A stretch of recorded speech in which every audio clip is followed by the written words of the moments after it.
Hello everyone.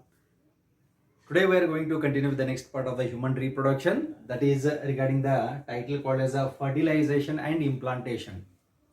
Now first we will see what is fertilization, what exactly occurs during the process of fertilization. In the second part we will see what exactly is implantation.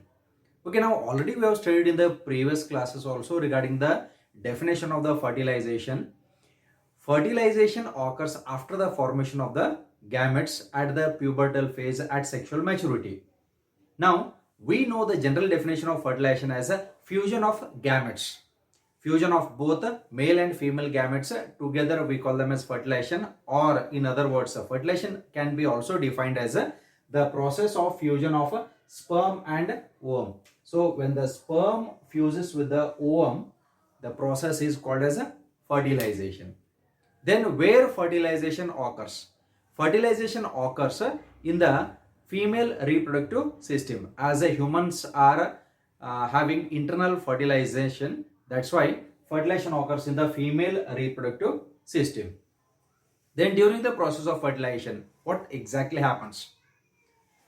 During copulation, or we call it as a sexual act, the male will release the semen through the male genitalia into the female reproductive tract, which is called as a vagina. So this is the vagina into which the sperms are inseminated or released. Okay, after release of the sperm in the vagina, what happens? The sperms enter through the cervix, a narrow passage where we call it as a cervix. It enters into the uterus. This is the uterus. Then the sperm will travel into the fallopian tube. Now already we know regarding the parts of the fallopian tube. Fallopian tube has been divided into three parts. The first part of the fallopian tube, this is called as a infundibulum, that consists of a finger-like projections. First part is infundibulum. The second part, where we call it as upper part also, this is called as ampulla. The last part is called as the isthmus. Okay, so these are the three parts of the oviduct or the fallopian tube. Okay, now during fertilization, this is the ovary that consists of a matured follicle, where we call it as Graafian follicle. From the Graafian follicle, ovum is released. This process of release of ovum from the Graafian follicle is called as ovulation, which occurs exactly on the 14th day of the menstrual cycle. When the ovum is released, as we know, ovum is not released alone. It is covered by certain membranes. It is covered by zona pellucida as well as covered by other cells called as corona radiata cells. It is released with the corona radiata cells, outer cells. Now this ovum, when it is released during ovulation, it is picked up by the finger-like projections of the fallopian tube, where we call them as a fimbriae. These finger-like projections, they will be moving and they will collect, they will pick the ovum. This ovum is transported to the upper part of the fallopian tube through the ciliated epithelium, which is present in the fallopian tube. So ciliated epithelial tissue is present in the lining of the fallopian tube. It helps in movement of the ovum to the upper parts of the fallopian tube. Where exactly it moves? Look at this. Ovum moves to the part of the upper part of oviduct. Okay, now sperms has to be released simultaneously, ovum has to be released simultaneously, and they have to reach a point in the oviduct or the fallopian tube. This point or the area or the junction where sperm and egg gets fused, that junction is called as a ampullary isthmic junction. It is called as an ampullary isthmic junction. Remember, this is one of the most important statement. Where does fertilization occurs in the female reproductive system? The process of fertilization occurs at the junction of ampullary and isthmic part. Okay, so that's why. So in between the ampulla as well as the isthmic junction, the process of fertilization or the fusion of male and female gamete occurs. Now this process is called as a fertilization. Now look at the part here. Both the gametes has to be released simultaneously, then only there is a fertilization. This is the reason why all the copulations will not lead to pregnancy, where all the sexual intercourse won't lead to pregnancy, because Even though if the sperms are present, if ovum is not at all released, there is no fertilization. Even though ovum is released, if there are no sperms in the fallopian tube, there is no fertilization. That's why if both the gametes are released simultaneously, then only the process of fertilization occurs in the female reproductive system, especially in the oviduct, especially in the ampullary isthmic junction. This is the major point where exactly the process of fertilization occurs in the female reproductive system. So it occurs in the ampullary isthmic junction. Okay. So this is regarding the part of the fertilization. Now, when fertilization occurs, what are the next events that occurs in the female reproductive system? Now, the question comes, when egg, this is the structure of the ovum consisting of corona radiata cells, below that it has zona pellucida, plasma membrane, and this is the ooplasm. This is the nucleus of the ovum. Now, look at this. The sperms will enter into the ovum. The process is called as fertilization. The question comes, how many sperms will enter into the ovum? Because the semen that is released into the female reproductive system will be around 2 to 3 ml, that consists of 200 to 300 million sperms. Out of these 300 million sperms, almost around 100 sperms will reach the fallopian tube. Out of that, one will fertilize with the ovum. Remember, only one sperm is required to fertilize the ovum. Then why so large number of gametes, sperms are released into the female reproductive system? Think over it. We'll discuss it in the later parts. Okay, now one sperm will fertilize with the ovum, and the fertilized egg is now called as, so we use a technical term. So what is the fertilized egg called as? Yes, the fertilized egg is known as a zygote. Now here the question comes, egg and sperm, whether both are haploid or diploid. Yes, they are haploid cells. They are haploid cells. If we compare the size of the egg and the sperm, which one is larger? The size of the egg is larger than the size of the sperm. Sperm measures in terms of micrometer. It is very microscopic. Egg measures around 0.1 to 0.2 millimeter. It can be visible by the naked eye, but sperm is not visible by the naked eye. It has to be observed under the microscope. That's why egg is 30 times larger than that of the sperm. Okay. Now, one sperm, when it enters into the ovum, the process is called as fertilization. When one sperm enters into the ovum, there are certain events that occurs in the ovum which leads to prevention of entry of other sperm. Other sperm will not enter into the ovum when one sperm will enter. It is due to there is a thickening up of the ovum by the release of certain fluids. We call them as cortical fluids. Now, when the egg becomes thick, only one sperm will fertilize. That's why only one sperm enters and fertilizes the ovum, and hence we call it as monospermy. Now, this thickening wall of the ovum, it prevents polyspermy. That means it prevents the entry of other sperm into it. Okay, so this is regarding the part of the process of fertilization. Now, after fertilization, male gamete, female gamete, when they fuse, when they fuse, it gets diploid, and that diploid is called as a zygote. Remember, what is a zygote? Zygote is a fertilized egg which is always diploid in number, and it consists of how many chromosomes? 46. 23 chromosomes of the mother, 23 chromosomes of the father. When they get fused, then it forms into a diploid zygote. Now, the next question that arises, the zygote which is formed, it is of single cell, having only one cell. Now, whether it develops into a male baby or whether it develops into a female baby. Okay, how exactly the male and females are formed? Okay, let us have a glance through it, and the detailed account is there in the genetics chapter. So here we will have an account of whether there is formation of a male or a female baby. Okay, now let us take this as a mother, and here let us take the father. Mother will produce a haploid number of sex chromosomes. Father will also produce a haploid number of sex chromosomes. Okay, now mother has 22 autosomes plus sex chromosomes called as XX. So mother has a XX chromosome. Father is having two sex chromosome. One is X, other one is Y. Now along with that, these are the sex chromosomes. Along with that, autosomes are there. 22 autosomes, and a pair of sex chromosomes, 22 pairs, and this is also one pair. Here also 22 pairs are there. This is one pair. So 22 pairs of autosomes plus 1 pair of sex chromosome. Okay, so that will be there. Now, during the formation of gamete, what will happen? Now here, both are same homozygous condition, only one X will come in the gamete. That means in the formation of the ovum, only one X will be there. Out of these two, anyone might be there. Both are homozygous only. Homozygous meaning both are having same chromosomes, same genes. Now look at the father here. Father has two sex chromosomes. Now what will happen is when the father produces sperms, 50% of the sperms will carry X chromosome and 50% of the sperms will carry Y chromosome.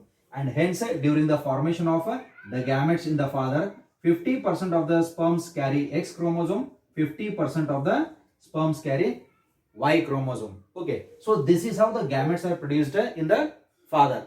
Now, next what happens? During the process of fertilization, during the process of fusion of the gametes, suppose this is the ovum. Ovum has always X chromosome. Mother will produce only one type of ovum that carries a X chromosome. Now this X chromosome, suppose if it fuses with the sperm that has a X chromosome, that means sperms carrying X chromosome, when it fuses with the ovum, then it forms into XX. Now tell me what will be the sex of the baby here? Yes, this will be a girl child. Okay, so this will be the female baby, XX. Then suppose if this Y fuses with the X, Y sperm fused with the X, then it forms into XY. Now what is the sex of the baby here? Yes, it is the male baby. Now after looking at this part, who is responsible for the sex of the children? These are the parents, mother and the father. These are the children. So first one is the female baby, second one is the male baby. Now out of these two parents, who is responsible for the sex of the children? Yes, it is the father who is responsible for formation of a male as well as female child. It is not the mother who is responsible for the sex of the babies, because mother will produce only one type of sex chromosome, that is X. It is the sperm which fuses with this egg to form into male or female baby. Then what is the chance? What is the chance of occurring the first baby as a male or a female? So chance is 50-50, because we cannot predict which will come. The chance is 50-50 only, because 50% of the sperms carry X chromosome, 50% of the sperms carry Y chromosome. The sperm that fuses with the egg, it is responsible for the sex of the fetus as well as sex of the baby. Okay, so this is how the male and the female babies are formed after the process of fertilization and after the process of parturition, where we call it as a delivery. Okay, again regarding the detailed account of this, we are going to study in the genetics chapter. Okay, so this is regarding the part of the fertilization. So fertilization occurs in the female reproductive system, especially in the ampullary isthmic junction. After fertilization, fertilized egg becomes zygote, which is always diploid, and this diploid, it might be a male or a female baby based on these parts. Okay, now the question comes, after fertilization, what are the next events? Okay, now let us see here.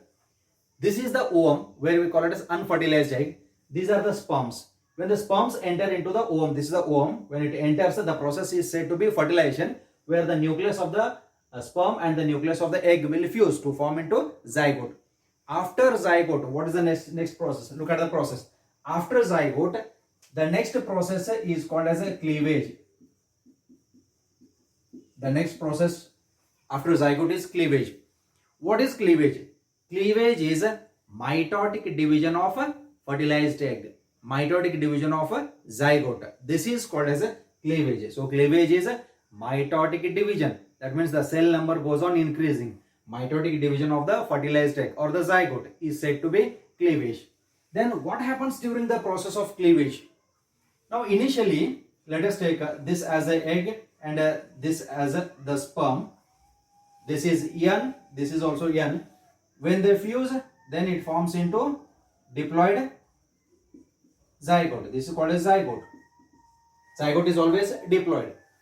This zygote undergoes the process of cleavage, where it starts to divide its cell. So here it is a one cell stage. A zygote is a one cell stage. Life starts with a single cell stage, which is called as a zygote. This is the most important criteria for the continuity of the life, which already we have studied in the chapter number 1. Okay, reproduction in the organisms. So zygote is responsible for continuity of life. Gametes are not responsible because fertilization has to occur. Without fertilization, there is no formation of the next generation. Okay.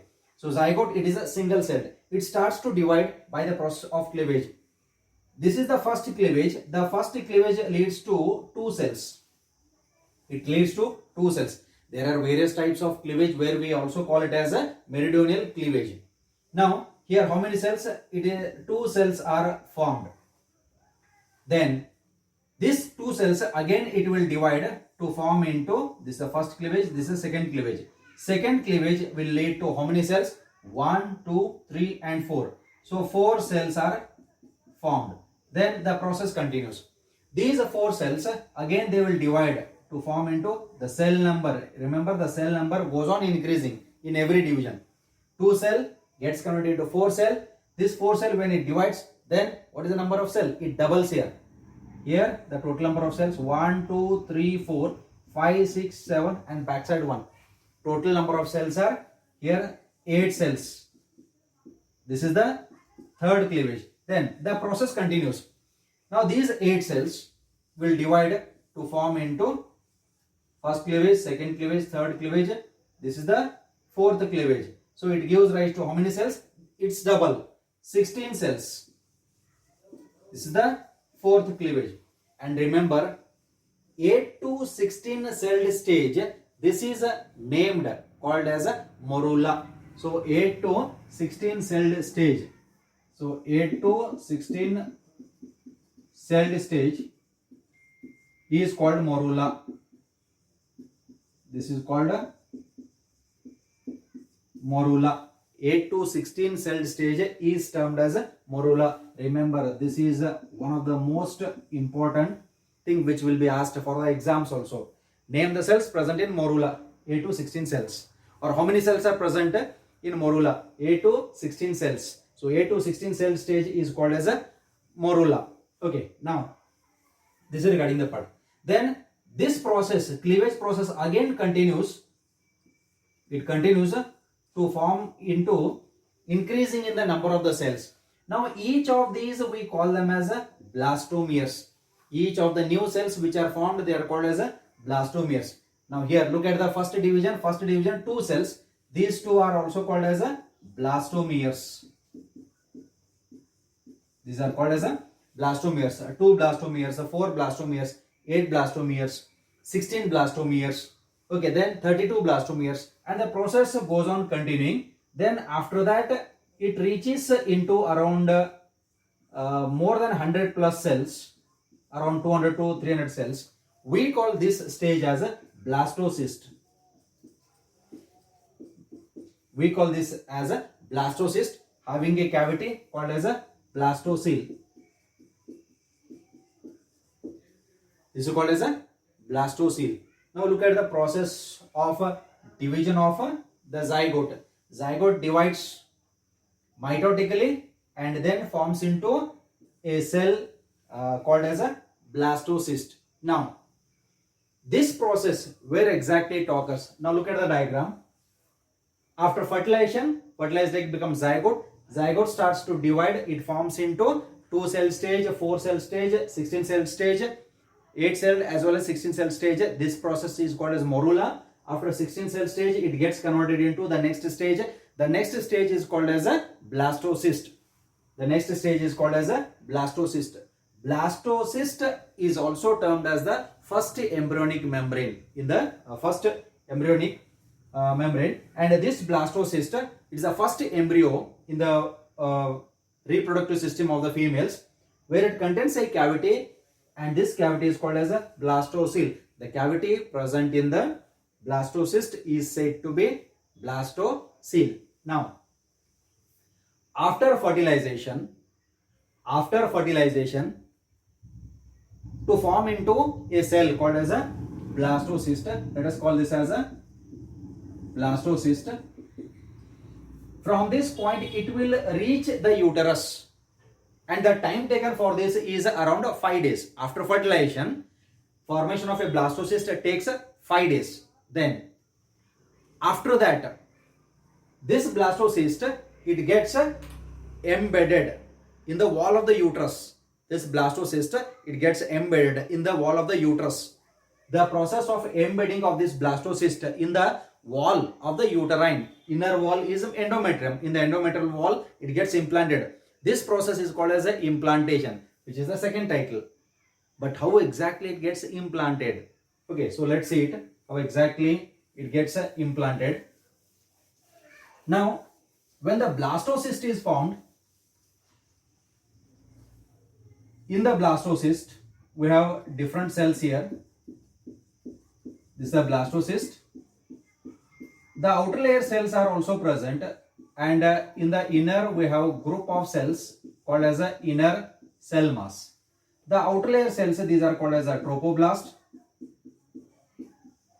They are called as a trophoblast cells, and these inner cells, they are called as a inner cell mass. This is inner cell mass. These inner cell mass, they are also called as a robber cells, or they are also called as a Robert's cells. Look at this. Outer layer of the blastocyst is called as trophoblast. This is the cavity called as a blastocele. And inner side we have the inner cell mass. Remember, these inner cell mass or these cells, they will become the stem cells also, from which a tissue can be grown, from which a organ can be grown. So these inner cell mass, they also form the stem cells. And up to around 8 cells or 8 to 16 cells. Now all the cells, they are totipotent. Totipotent means one cell can develop into an individual organism. They are totipotent. After that, when they reach around 100 and more cells, around 200 to 300 cells, as in case of the blastocyst, here they are pluripotent. Pluripotent means they can form into any kind of tissues, or it can form into any kind of organs. Okay. Now look at this. In the blastocyst, outer layer cells are called as a trophoblast. Remember, this is most important. And the inner group of cells is called as inner cell mass, or they are also called as a Robert's cells. Now, this trophoblast, on its outer side, it develops a finger-like projections, or we also call it as a villi-like projections. It develops a villi-like projections. And this villi-like projection, which is developed in the outer wall of the trophoblast, it gets embedded inside the uterus. This gets embedded in the uterus, and this process of attachment of the blastocyst in the wall of the uterus is said to be implantation. So here we come across the definition of implantation. Now what is implantation? The attachment of blastocyst in the wall of uterus. The attachment of a blastocyst in the wall of the uterus is said to be implantation. This is the definition for implantation. Okay.